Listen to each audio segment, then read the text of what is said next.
It's my pleasure to introduce this year's commencement speaker, Adina Friedman. Adina assumed the role of President and Chief Executive Officer of NASDAQ on January 1st, 2017, and is a member of the Board of Directors. She brings more than 20 years of experience and expertise and is credited with significant contributions that shaped NASDAQ's strategic direction. Prior to her appointment as Chief Executive Officer, Ms. Friedman served as President and Chief Operating Officer at NASDAQ throughout 2016 and was responsible for overseeing the business's segments and the focus on driving efficiency, product development, growth, and expansion. Ms. Friedman joined NASDAQ in 2014 as President to oversee technology information and corporate business that comprised over 2/3 of NASDAQ's revenue. Prior to her return, she was Chief Financial Officer and Managing Director of the Carlyle Group from 2011 to 2014 and played a significant role in taking that company public in 2012. Before Carlyle, Ms. Friedman was at NASDAQ on the NASDAQ management team for over a decade, serving in a variety of roles, including head of the company's data products business, head of corporate strategy, as well as the Chief Financial Officer. She played an instrumental role in the company's acquisition strategy, overseeing acquisitions of INEX, OMX, the Philadelphia and Boston exchanges. She joined NASDAQ in 1993. She's an outspoken on the topic of women in leadership and is an avid supporter of mentoring the career opportunities of women in the financial services industry. She's also an advocate for financial literacy and education and has served on the board of the Greater Washington, D.C. Junior Achievement, a nonprofit that supports youth in their journey for financial independence. Adina earned her MBA from Vanderbilt Owen Graduate School of Management, and she holds a BA from Political Science from Williams College in Massachusetts. Please join me in welcoming Adina Friedman.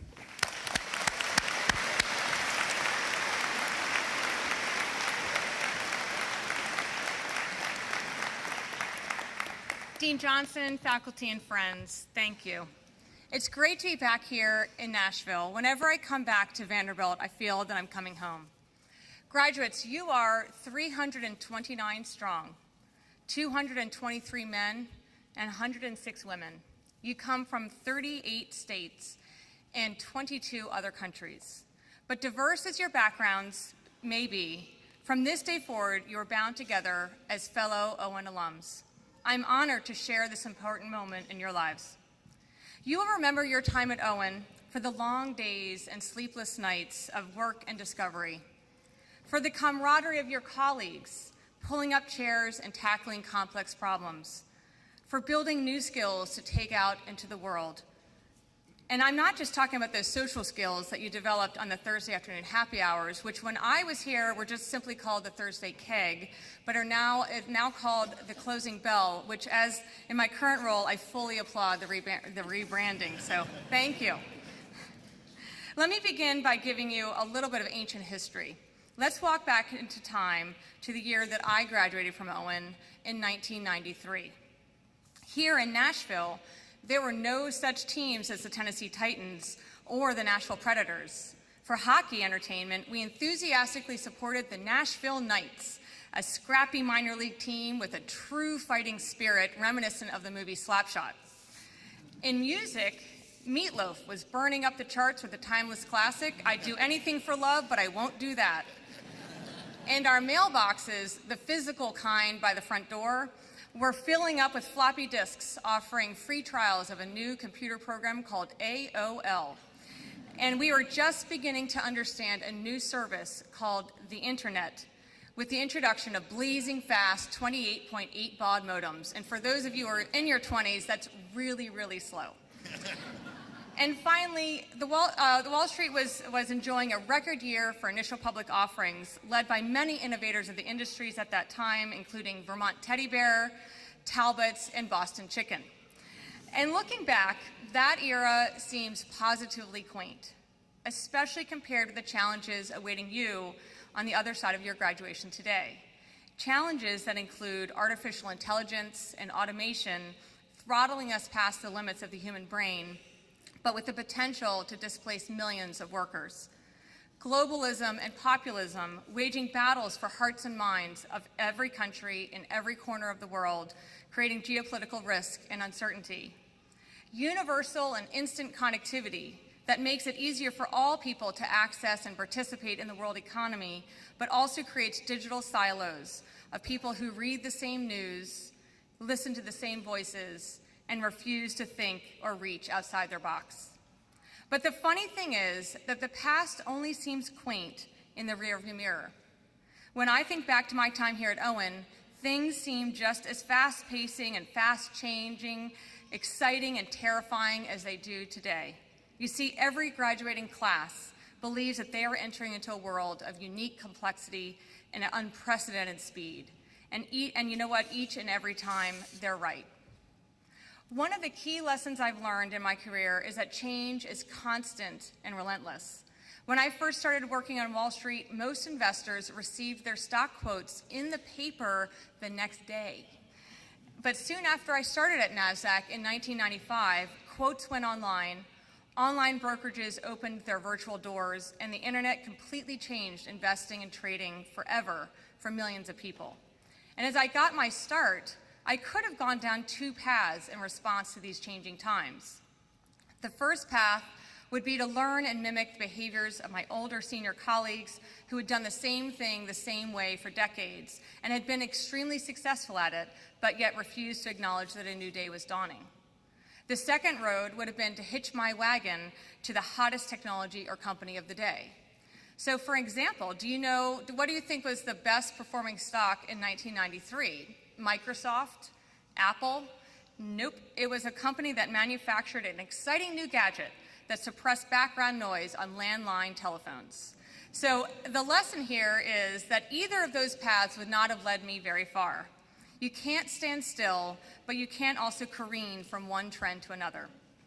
It is important to forge a third path, a path that leads you to a career that you feel passionately about, that you will carry with you for the many twists and turns that your life and your career will inevitably bring to you.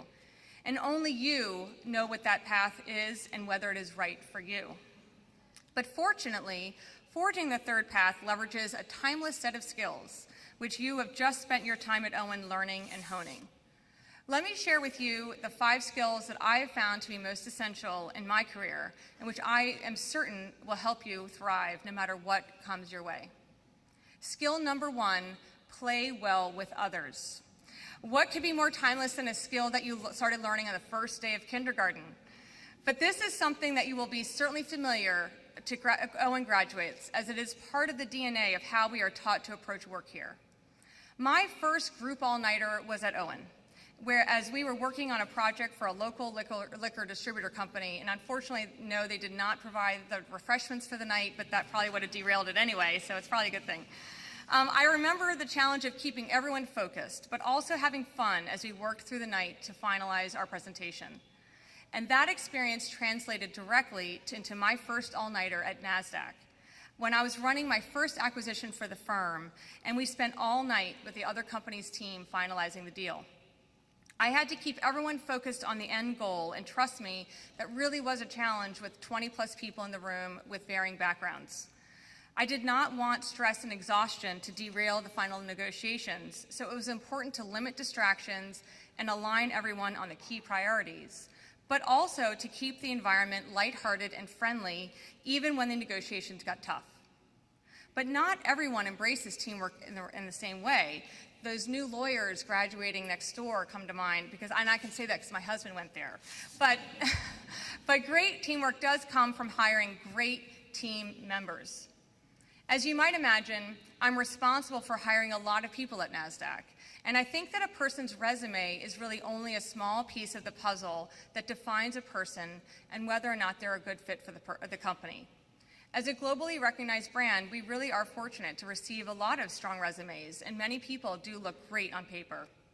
The differentiator in whether they end up at NASDAQ, though, is what kind of person they are. Are they a lone wolf or a collaborator?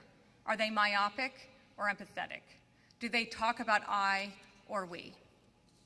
Skill number 2, ideas are only as good as your ability to communicate them. In my days at Owen, I always volunteered to be the editor of every group paper. And as my friends at Owen and my colleagues at NASDAQ will tell you, I'm a bit obsessive about written communications. I care a lot about how an argument is articulated down to the placement of commas and grammatical correctness. And in the age when some people think that commas are an impediment to staying under 140 characters, that might sound old-fashioned or even irrelevant, but it really still matters in business. The fact is that in your career, no one will advocate better for you than you. But I can't tell you how many careers I've seen fail to reach their promise because someone with great talent simply can't figure out how to convey their ideas and arguments concisely and clearly, whether in person or in writing. Whether you're in your first job or the CEO of the company, take the time to articulate your points with precision. And some passion thrown in sometimes helps too. And by the way, I just have to say, I do urge you to reread your emails before hitting send, because I can assure you that that has really saved me on more than one occasion. Skill number 3, always be listening and learning. Given the disruptive nature of the global economy, leaders must always be inquisitive, hungry to understand their clients' biggest problems today and in the future, what's driving their business, and what will threaten them, as well as what opportunities to pursue in order to catalyze growth and success. This requires a mindset of listening to others and constant learning, never being satisfied with your current level of knowledge. Amazon CEO Jeff Bezos famously says that every day is day one at Amazon. Recently, in his shareholder letter, he described a moment when one of his employees finally asked him, well, what does day 2 look like? And Jeff replied, day 2 is stasis, followed by irrelevance, followed by excruciating, painful decline, followed by death. And that is why it is always day 1. And even though his way of thinking may sound severe, he really is clearly onto something. In the shareholder letter, Jeff further explains his thinking and provides tremendous advice on how companies can maintain day 1 in perpetuity. It is a great letter. I shared it with my team, and I really do urge you to read it. As one piece of advice, he explains that clients are everything, and while they don't always know what they need or want, it is imperative to listen to them. The act of listening will uncover the next priority that will drive you forward to delight them today and in the future. He also explains that if you want to ride the next wave instead of being swallowed by it, you need to be constantly listening and learning. I would add that no matter how successful your company is, you have to take great effort to avoid the trap of believing that what worked yesterday will necessarily work tomorrow. And this is a big part of how we operate at NASDAQ. I wake up every day just a little bit paranoid that I haven't asked the right questions or thought critically enough. And in order to make sure that I always do, I meet with clients whenever possible, and I have actively built a team around me who I know are smarter and better informed in their areas of expertise than I am. Never be afraid to say, I don't know, but of course the next sentence should be, but I'll find out, and never be too proud to learn. Skill number 4, be the optimist in the room. Now this is pretty obvious, but no one wants to work with a dour pessimist. I mean, who would want to work with someone who is constantly spelling doom and gloom? When Abraham Lincoln was president, he had a small sign in his office that read, "This too shall pass." These words reminded Lincoln to be humble in good times and hopeful in bad. They speak to an understanding that though change is inevitable, the future is ours for the making. Now, some people hear the word optimist and assume it denotes an unrealistically happy view of the future. That is not an optimist, that is a dreamer. The kind of optimist that I'm talking about isn't based on an unfounded hope that things will work out on their own. An optimist can see the future of opportunity rather than getting bogged down by the challenges. An optimist tends to look forward rather than getting stuck in the rearview mirror. During your career, you will face daunting tasks. You will have failures. But an optimist dusts him or herself off more quickly than a pessimist. And a positive attitude is also contagious. If you're an optimist, the people around you will be too. And finally, skill number 5, be the brains but also the boots. In other words, value execution. This one is perhaps the most important of all. You can be a great collaborator, communicator, learner, and an optimist. But at the end of the day, what puts points on the board and what counts most is being able to execute and manage the others to do the same. I admit to being a bit concerned that we're moving into a culture that values ideas too much and execution too little. Don't get me wrong, big ideas have the power to move mountains. America became what it is because of Benjamin Franklin was inspired in a lightning storm, and Steve Jobs in his parents' garage, and Mark Zuckerberg in his Harvard dorm room. But for each of these visionaries, the idea was just the tip of the iceberg. Perseverance and execution made them real. Countless great ideas have died on the vine because of the lack of focus on execution. So let me tell you one final story that ties the 5 principles I've outlined together. When I was 28 and 4 years out of Owen, I was put in charge of my first product at NASDAQ, and it was not glamorous. In fact, it was really a dog at the time. It was called the Mutual Fund Quotation Service, an antiquated system with a neglected client base that no one more senior in the firm than me seemed to think had much of a future. I was told to try to go make something of it, and looking back, it was probably because someone really had a good sense of humor. But I went all in, and I adopted this product with energy and excitement. I started by conducting a listening tour of clients to understand what they needed and to learn as much about the product and its purpose as I could. Then I started to assemble a team that could rebuild the product, and here's when it got interesting. Because I quickly found out that no one in our tech organization, because NASDAQ frankly was a really different place back then, wanted to work on such a small product. And finally, I convinced this veteran of the IT department, and a grizzled older guy who'd seen it all before, to take a flyer. He called me a suit from the day we met for every single day that we worked together. And I'm pretty sure he joined the team at first just for the entertainment value of my certain failure. But for a while, my team was just the 2 of us. But finally, I was able to recruit a few more people, and we then scheduled our first planning meeting. Using the only skill that I remembered from our Owen operations class, I planned out the entire project on a Gantt chart. I laid out step by step from the beginning to the end. And I laid out an optimistic vision of how this new product I envisioned could make much more money once we were done, because it could finally either meet or even exceed the client's expectations. And at the end of the presentation, the IT guy goes, "Holy cow, I actually think she can get this done." And instantly, his attitude changed, and he really did become a champion for the product. And I should tell you that the product continues to exist and thrive at the company today.